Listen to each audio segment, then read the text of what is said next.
Welcome to the Vantage HR Influencers Podcast. This podcast is sponsored by Vantage Circle, the leading employee benefits and engagement platform. Due to the COVID-19 pandemic, companies across the world resorted to the remote working structure. Slowly and steadily, they are now looking to resume by reopening the offices. While they do that, it's extremely important to have an HR checklist or considerations to tackle this difficult phase. These considerations will vary from company to company, but there is definitely a generalized version of some issues that company HRs can watch out before resuming their job on site. Hello everyone, this is Sushmita from Vantage HR Influencer Podcast, and to talk about HR return to work considerations, today I have with me Mr. Sumit Neugi. Sumit is a HR professional with 17 plus years of experience in the domain and has worked with organizations such as Cipla, Aeon, Reliance Industries, and Bharat Petroleum. Currently, he is the HR Director for South Asia and the Middle East Geography at the Lubrizol Corporation. Sumit is also among the top 50 HR influencers recognized by SHRM India. Welcome, Sumit. Thank you. Yeah. So before we start with our topic today, please let us know a little more about you and your journey in the corporate world. Oh, absolutely. Thanks, and I'm pretty pleased to be here discussing something which is very relevant, something which is at the top of mind of not only HR leaders but all the business leaders. There is chaos at this point of time. No second thoughts about it. So a bit about me. I'm an accidental human resource professional. I started my journey long back as a mechanical engineer. Wanted to do really well in that area. Circumstances took me to work with an oil sector firm, Bharat Petroleum, in sales and retail for literally 4 years, when I actually developed a lot of interest in tracking performance of individuals, and that's where my first exposure with the human resources was. Okay. Made the choice to do my MBA from XLRI. Then I joined a company consulting firm named Hewitt Associates. Later on, it became Aeon Hewitt. I got an exposure to work across multiple geographies, multiple sectors, and post which I joined Reliance Industries Limited, where I got exposure to corporate HR and to managing HR and IR in a plant. Worked with Cipla as which is a large pharmaceutical firm, as head of HR for their corporate functions. And for close to a year, I was leading a couple of verticals as HR head. Did second stint with Reliance Industries, and then for the last 7 or 8 months, I'm with Lubrizol, leading human resources for the two large verticals they have in form of Lubrizol additives and advanced materials for South Asia and Middle East. My focus has always been to learn and grow. I've completed my course in counseling as well from TISS. That has helped me do better as a professional. So we believe that continuous education is important for one to grow. I've taken up a role as an independent HR head, it has come with its own share of challenges. We have a lot of transformation focus. But with COVID, the situation has become pretty ambiguous. What we are doing. Okay, great, Sumit. So coming to the topic, HR return to work considerations. The role of HR in the return to workplace is to advocate for health and safety while deciding when and who to return and how the experience will be. According to you, Sumit, how would organizations look like after we return to work? You can just mention briefly. So there would be, it would be sectoral in nature, right? You cannot change the way manufacturing setups operate. But then there would be certain sectors where now they are realizing that they exactly don't need people to be in office. Right? They can operate from home.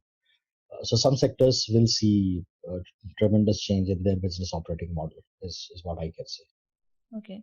So with special consideration to employee health, what procedures or safety measures should HR put in place for employee health at work? Right. So a study will tell you that employee wellness was a large focus for most of the organizations in India, even pre-COVID era. Right. Post-COVID era, it is going to be a focus where you would see a larger set of people also want to remain healthy, right? Hmm. If you wouldn't have heard of it, these days a lot of conversation takes place that people who are getting infected, those who are recovering, are actually a set of people who are healthy, Right. whose health parameter is right. So Hmm. the ones with comorbidities, their focus would be largely to get themselves fit. Uh, Organizations, what they are going to do. First part of it is how can we secure the workplace, right? Hmm. Right. Uh, so there would be very clear those. The focus would be on social distancing. Focus would be on use of masks. Focus would be on use of sanitizer. Apart from the temperature checks which are done. Right. That's where a Regular bit of temperature medical, checks. Yeah. absolutely, Hmm. which comes into workplace. So when a person walks in, when a person goes out, Hmm. you need to measure the temperature and see how the variation has been. Uh, so that's one part which will come in. Second would be annual health checkup of their employees, right? Because I'm absolutely sure next year onwards, your insurance cost, medical insurance cost would be, or medical cost would be shooting up, going through the roof. You need to ensure that the employees are fine. So that's the second part of it. Hmm. Third part would be focus on mental health and mental well-being, Hmm. and that's where I believe organizations or HR can do really well if they can help employees reach out to counselors during these tough times. So that's what I can suggest what HR can do. Okay. So as you have already mentioned about social distancing, that social distancing measures that should be addressed in offices, no? Working spaces, meeting rooms, then in the kitchens and washrooms. So don't you think it will be a challenge for the managers to follow and to make follow these measures? Absolutely, and we have witnessed this, right? Especially we are social animal, human Hmm. as social animal, right? We Right. cannot stay away from having a conversation. Hmm. Uh, but in an organization, these are very important. These are, if you don't implement these practices, people will get infected. And this disease is not a nice disease. We don't have a vaccine. We don't have a medicine for Hmm. this particular disease at this point of time. Right. Uh, as a habit, these have to be done. What companies have done, especially in common areas, those who are operating, there have been areas which have been demarcated, right? Hmm. For example, what we have done in terms of canteen, uh, is that canteen now operates in staggered manner, Hmm. right? Which means if the timing was 12 to 1, now it operates from 11:30 to 1:30. Okay. And teams have been given timing that, you have to come at this particular point of time. Hmm. Similarly, tea coffee, we have established tea coffee workstations in in the respective areas. People need Hmm. not come, and there would not be any service to any employee on that. Hmm. So this particular disease, you need to control people getting together, and that's the key to be successful. Yeah. So at the same time, employees too will be responsible to comply with the new workplace rules and regulations. Will that require some new and formal employee guidelines to make the process more seamless? Absolutely. So, companies would do better if they can set up certain guidelines and train their employees. Huh. And it's not about training once; it needs to be people need to be retrained, Hmm. right? Hmm. A practice that we have adopted here is that with the help of the factory medical officer, who's a physician, we do communication sessions every 10 days. Hmm. Two things happen. One, we are able to give our employees first-hand information from a medical practitioner about the situation. Second, we are able to run down a lot of information in terms of what practices they should have, not only at workplace but at home as well. That's just, in terms of there are basic questions like how to wash vegetables. Do we need to, does COVID spread through vegetables, polythene, etc., which gets addressed. Hmm. So that's the second thing. And third, obviously, what the employees need to do is what the organizations needs to do is to hold these toolbox talks, which basically is a 15-minute conversation, which is being done. Apart from that, visual displays and digital training is also going to play a very important role. You know, Right. in that. One thing which I must mention, that the leaders of the organization must practice what they are going to teach. People do watch that. One needs to call out the behavior which is incorrect. Right. So, Sumit, what about the compensation and remuneration structure? I mean, we all know that the pandemic has already affected the pay package of many for obvious reasons. So, once we start working offline, how these pay cuts should be dealt with? Look, what will happen? There are. If I give you one example, let's see, the organization is going to control cost. It will be able to save on two parts. One, if they send employees or ask the employees to work from home, their operational cost is going down. Second, a lot of travel and entertainment expense, T&E expense, it's a larger part of compensation actually. Now, if you go to office, you will have parties, you will have dinners, you will have food, cakes, etc., etc. That has gone down for a lot of companies, right? The fact also is the supply chain costs have gone up, but the administration cost has gone down. The companies, organizations will do well if they can share that cost saving with the employees, right? At the end of it, any organization which believes that they will do a pay cut and they can sustain for a longer period of time by keeping their employees unhappy are living in fool's paradise. India will recover, depending upon the sector. Manufacturing sector, FMCGs, they will recover maybe in a month. Or travel and leisure sector may take, another 8 to 9 months from now. But India will recover. So people will be back in job in no period of time. So I'm very hopeful of that. Yeah. So definitely, if companies, organizations are able to save cost, they should share a bit. That's what my view is. Second, if we are moving to a new normal where 20 to 30% of our workforce in IT sector, maybe 75% of the workforce will now be operating from home, encourage and provide financial support to employees to set up home offices.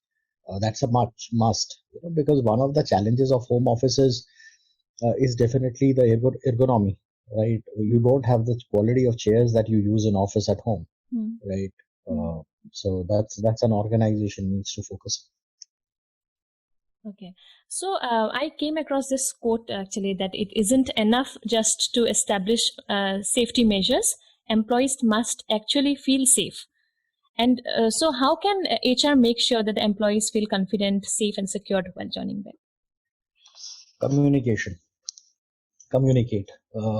It's only a matter of time before someone gets infected in the plant, right? During these times, there is tremendous fear psychosis which is playing, right? An employee is not only worried about consistency of income or continuity of their income, but they are also worried about their own health of their children, health of their parents, health of their near and dear one. What if they get infected? No one knows, whether they will get a hospital, whether they are going to get, they will get the treatment that is available. What HR would do or organization would do well is to provide employees the comfort that, someone is getting infected. You are a part of the contact tracing. Please be careful. Please be on self-quarantine. Okay. Put up very clear guidelines in terms of if an employee gets infected or their family gets infected, what should be the SOP? What should be the standard operating procedure? Put up very clear guidelines if an individual gets exposed to someone who has a COVID-19, what should be the standard operating procedure? Provide absolute complete support to employees to get a proper hospital for them, get proper medical care for them. Organizations will come out of this in absolute green in terms of employee trust, would be the ones who would have cared for their employees during this period. If companies do not have employee assistance program or employee wellness program, please set it up. Let people talk to counselors. Everyone under significant stress, they are not going to talk to their colleague. let them come out of it. Let it be extended to the family members. Let family members talk to counselors, right?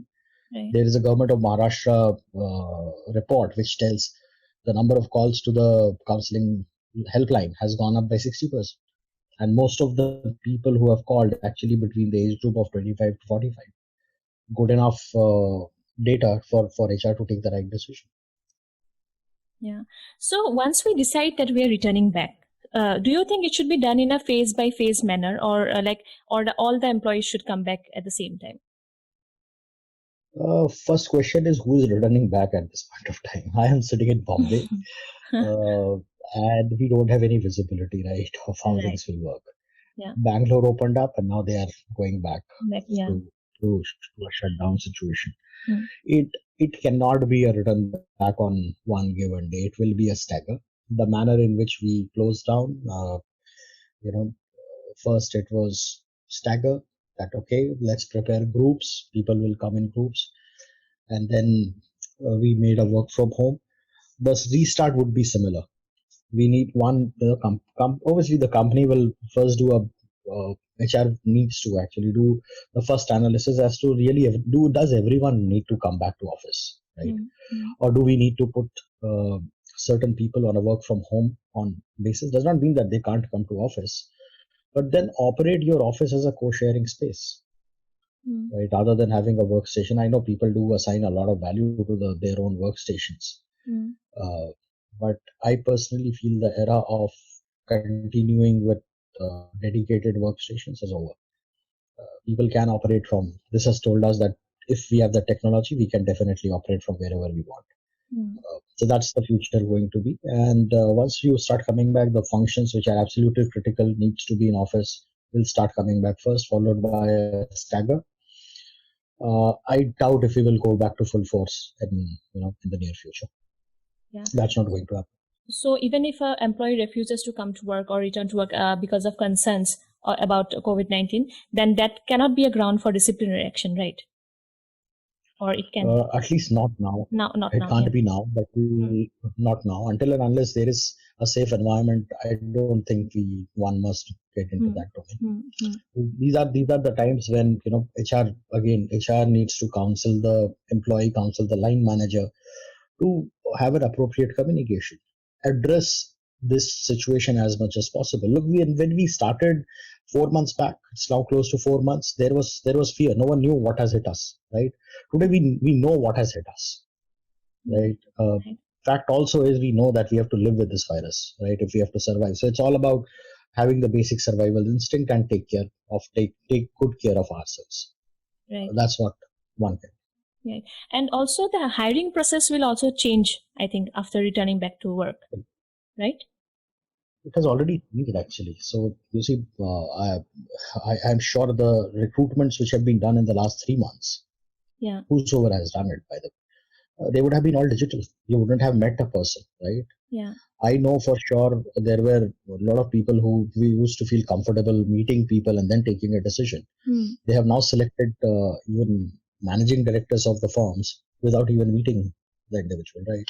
So hiring has gone completely digital, and it is going to continue in the same manner. Okay. I don't see that we will revert to the old processes. And what if an employee becomes ill with COVID-19 or is placed on an order of quarantine after we reopen? Right. So there is a protocol which has been established by Ministry of Health and Family Welfare, right? The protocol very clearly mentions that if whosoever the employee has met in the last 48 hours, right, they need to be self-quarantined. You need to inform the local authority, which in most of the cases is the municipal corporation or the district authority, that these are the contacts of these people. And as an organization, you need to then undertake disinfection activity of the places the employee has visited. Right? That's the action HR needs to take as far as the organization is concerned. The processes are changing, so it's better for people to refer to the Ministry of Health and Family Welfare guidelines or their website for the updated guidelines. This is as it stands now. For the employee, obviously, if the person is tested COVID, depending upon the assessment by the local authority, a call needs to be taken. right? Today, they've been governed, the hospitals or COVID care centers are being governed by the municipal authority. The decision they take about the individual, whether the person can self-isolate or self-quarantine at home or can go to a hospital, provide as much support as we can. So that's what we can do. Communicate within to everyone that in such and such function, someone has been protecting the information, personal information of the employee, has been identified as COVID positive. And these are the facts that the person was there in the system. He has met the individuals who have been in touch with the person have been asked to self quarantine. They will undergo tests, etc., etc. So give them the right information. Right. So it's essential to recognize that workforces will need time to adapt to the new ways of working post-pandemic. Is there anything else that that will be required in the new workplace in order to effectively manage the return to workplace experience? Or if you want to give any suggestions to the HRs? Absolutely. Coming from my own experience of the last 4 months, this situation has given an opportunity for HR to play the real leadership role. Right. It's basically if you can bind the leadership team together, get them to think through, get them together to take the right decision, will go a long way. The organizations needs to be human. The approach needs to be humane, and that's the role that an HR leader will play during this phase. And as we move it back into back to office or get back to business, get back to life as usual, HR will have to play that role, the thin line of balance. Right. Well, that was a great and a really insightful conversation with you, Sumit. I hope to meet you soon again. Thanks a lot for joining me. Thank you, Shushmita. Pleasure. Thanks for listening to Vantage HR Influencers Podcast. Please do subscribe to Vantage HR Influencers Podcast on Apple Podcasts and Spotify for new episodes.